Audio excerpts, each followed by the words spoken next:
ہاں تو دوستوں کیا حال ہے، جیسے پاکستان کے حالات ہیں اور جس طرح کے سانحے پہ سانحے گزر رہے ہیں، اس سے واضح ہوتا ہے کہ یہ ریاست ایک جنگل کی شکل اختیار کرتی جا رہی ہے اور یہاں جنگل کا قانون چلتا ہے، بلکہ جنگل کا بھی قانون نہیں چلتا۔ جنگل میں قانون ہوتا ہے اور یہاں جنگل کا بھی قانون نہیں ہے۔ جو عمران خان کے کیس کے حوالے سے سپریم کورٹ میں ہوتا رہا، وہ پوری دنیا نے دیکھا ہے۔ اب لوگوں کو انصاف کی بھی امید نہیں رہی اور جو صورتحال ہے کہ سانحے پہ سانحے یہاں کی عوام کو ملتے جا رہے ہیں اور جانے لوگ کس طرح یہاں زندگی کر رہے ہیں، اور جیسے حالات ہیں اور جیسے خوفناک دہشتناک واقعات پیش آتے ہیں، اس سے پتہ چلتا ہے کہ انسان درندہ بن چکا ہے، بلکہ درندگی میں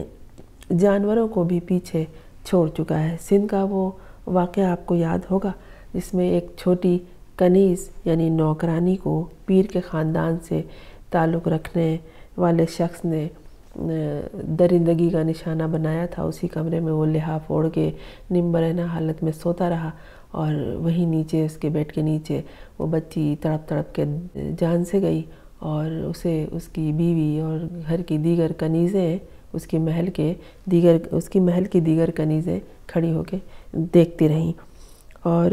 کافی مشہور ہوا تھا یہ واقعہ۔ اس بچی کا تڑپ تڑپ کے جان دینا، اس کی ویڈیو آئی تھی اور سب نے اسے دیکھی تھی۔ یہ بھی جو واقعہ ابھی بیان کر رہی ہوں، اس واقعے کا تعلق بھی سندھ سے ہے، جہاں چند روز قبل ایک تیندوا گھسایا، تیندوا گاؤں میں گھسایا اور اس نے بکریوں پر حملہ کر دیا۔ جامشوروں میں کیرتھر نیشنل پارک ہے، اس کے قریب ایک گوٹھ ہے، گاؤں ہے، وہاں اس تیندوے نے آبادی پہ حملہ کیا، لیکن اس کو بکریاں ملی اور اس نے پھر پہلے بکریوں پہ حملہ کیا اور 10 بکریوں کو ہلاک کر دیا۔ آبادی میں خوف و ہراس پھیل گیا کہ بھئی یہ تو ابھی بکریوں کو مار گیا ہے اور اس کے بعد انسانوں کی جان لے گا، انسانوں کو ہلاک کرے گا اور اس پہ حملہ کرے گا۔ تو اس خوف کے در پہ لوگوں نے، جو مقامی لوگ تھے وہاں کے، انہوں نے تیندوے پر فائرنگ کی اور اسے ہلاک کر دیا۔ اب محکمہ وائلڈ لائف والے یہ کہتے ہیں کہ تیندوے کو قتل کر دیا گیا ہے۔ انہوں نے مرحوم تیندوے کو قبضے میں لیا اور وائلڈ لائف کے دفتر کراچی پہنچا دیا کہ اس کا پوسٹ مارٹم ہوگا۔ پوسٹ مارٹم، جس کی موت ہو گئی ہو، چاہے وہ انسان ہو یا جانور، اس کا پوسٹ مارٹم ہوتا ہے، کروانا چاہیے۔ بعض لوگ نہیں کرواتے ہیں کہ یہ جانے والا چلا گیا، اب چیڑ پھاڑ کر کے یا اس کا پوسٹ مارٹم کروا کے کیا فائدہ، لیکن کروانا چاہیے۔ بہت سے حوالوں سے یہ بہت فائدہ مند ہوتا ہے۔ تو دیکھیے یہاں اس تیندوے کا، جسے فائرنگ کر کے جان سے مار دیا گیا تھا، اس کو وائلڈ لائف نے قتل کہا اور اس کا پوسٹ مارٹم کروایا، اور وائلڈ لائف والوں کا کہنا ہے کہ علاقہ مکینوں نے چونکہ اس تیندوے کو قتل کر دیا ہے، لہٰذا ان کے خلاف کارروائی ہوگی، کیونکہ وہ بھی ایک جاندار تھا، سانس لیتا تھا، چوپایا تھا، اس کو بھی اللہ نے پیدا کیا اور آپ لوگوں نے اس کو مار دیا۔ یہ نہیں سوچا کہ اس نے 10 بکریوں کو ہلاک کر دیا اور اب انسان پہ حملہ کر سکتا تھا، اپنی حفاظت کے لیے انسان نے اسے مارا۔ اچھا، وائلڈ لائف والوں نے یہ بھی کہا کہ تیندوے کو مارنے کی سزا 5 سال قید ہے اور 12 لاکھ روپے جرمانہ بھی ہے۔ جنگلی جانور سے انسان کو خطرہ تھا، 10 بکریاں وہ مار چکا تھا، اس کے بعد انسان کی ظاہر باری آنی تھی، اس لیے تو گاؤں کے لوگوں نے اسے گولی مار دیا۔ تو اب یہ سزا بھگتے ہیں، لیکن انسان کو مارنے والوں کو، انسان کو قتل کرنے والوں کو سزا نہیں دی جاتی۔ تیندوے کو مارنے کی سزا سنا دی گئی، یاد دلا دیا گیا کہ یہ ہے، لیکن کوئی انسان کو جب مارتا ہے تو اسے سزا نہیں دی جاتی۔ کیا کچھ ہوتا ہے، وہ واقعہ یاد ہے آپ کو، جب تلور ہے، ایک بہت خوبصورت پرندہ جو نایاب پرندوں میں آتا ہے، وہ سندھ میں پایا جاتا ہے، اس کا شکار کرنے جب عرب شہزادے آئے تھے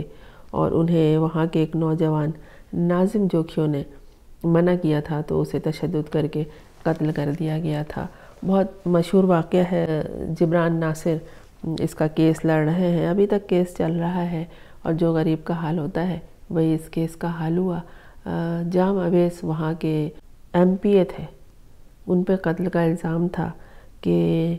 ناظم جوکھیوں نے جب وہ عرب شہزادے تلور کا شکار کرنے وہاں آئے تھے تو ناظم جوکھیوں نے ان کی گاڑی کو روک کر اس کی ویڈیو بنائی تھی اور منع کیا تھا کہ وہ اس طرف نہ آئے، جبکہ ناظم جوکھیوں کا کہنا تھا کہ یہ اس طرف جا رہے تھے جدھر ہماری عورتیں ہوتی ہیں، جہاں ہماری آبادی ہے۔ ظاہر اس کے ذہن میں کوئی بات تھی، اور بات یہی تھی کہ جو وہاں ہوتا ہے، ایک تو تلور کا شکار کرنے آئے، جب وہ شکار کرتے ہیں تو اس کے بعد وہاں بہت محفلیں بھی رنگ رنگیلی جمتی تھیں، تو وہ وہاں کا رہائشی تھا، اسے معلوم تھا۔ بعد میں جب جام اویس تک یہ خبر پہنچی، یہ اس کی ویڈیو وائرل ہوئی، تو اس نے کہا کہ اس ویڈیو کو ڈیلیٹ کرو۔ اس کے بھائی افضل جوکھیوں کو بلوایا گیا اور کہا کہ اس سے کہو کہ ہم سے آ کے بات کرے، اس ویڈیو کو ڈیلیٹ کرے۔ تو ناظم جوکھیوں گیا وہاں اور اس نے کہا کہ ویڈیو میں ڈیلیٹ نہیں کروں گا، یہ غلط کام ہے، اور میں نے انہیں روکا ہے، ان پہ کوئی تشدد نہیں کیا، نہ ان سے کوئی بد کلامی کی ہے۔ جام اویس جو MP تھے وہاں کے، ان کے لوگوں نے پھر ناظم جوکھیوں پر تشدد کیا اور اسے پھر جان سے مار دیا، اور اس کے گھر والوں کو کہا کہ اٹھا کے لے جاؤ اسے یہاں سے۔ یہ مقدمہ بہت مشہور ہوا تھا، اور اس کے بعد وہ غریب لوگ تھے، اس کی بیوی سے، کبھی ماں سے بات چیت کر کے معافی منگوا لی گئی، اور کیس ابھی تک چل رہا ہے ناظم جوکھیوں کا۔ یہ جو شخص تھا جام اویس، جس نے 27 سالہ ناظم جوکھیوں کو قتل کر دیا تھا، اس نے بعد میں جب اس کے اوپر دباؤ پڑا تو گرفتاری بھی دی، لیکن وہی ہوا جو جنگل کے قانون میں ہوتا ہے کہ وہ رہا ہو گیا، اور اب ان دنوں وہ بڑے زور و شور سے الیکشن لڑ رہا ہے۔ لوگ اسے ووٹ دیں گے، زبردستی یہ لوگ ووٹ لیتے ہیں لوگوں کو مجبور کر کے، اور پھر یہ بہت سارے شکار کریں گے، جس میں مال و دولت کا بھی شکار ہے، انسانوں کا بھی شکار ہے، اور جو شکار وہ چاہیں گے کرتے رہیں گے۔ ناظم جوکھیوں کے حوالے سے میں نے ایک ویڈیو بنائی تھی، وہ پلے لسٹ میں دیکھ لیجیے گا، یا اگر اس کا لنک نیچے ہو سکا تو وہ مل جائے گا آپ کو۔ میں ہوں فرزانہ روحی اسلم۔ آپ نے اگر اس چینل کو سبسکرائب نہیں کیا ہے تو کر لیجئے، تاکہ میرا اور آپ کا ساتھ جاری رہے۔ اگر کر لیا ہے سبسکرائب تو آپ کا بہت شکریہ۔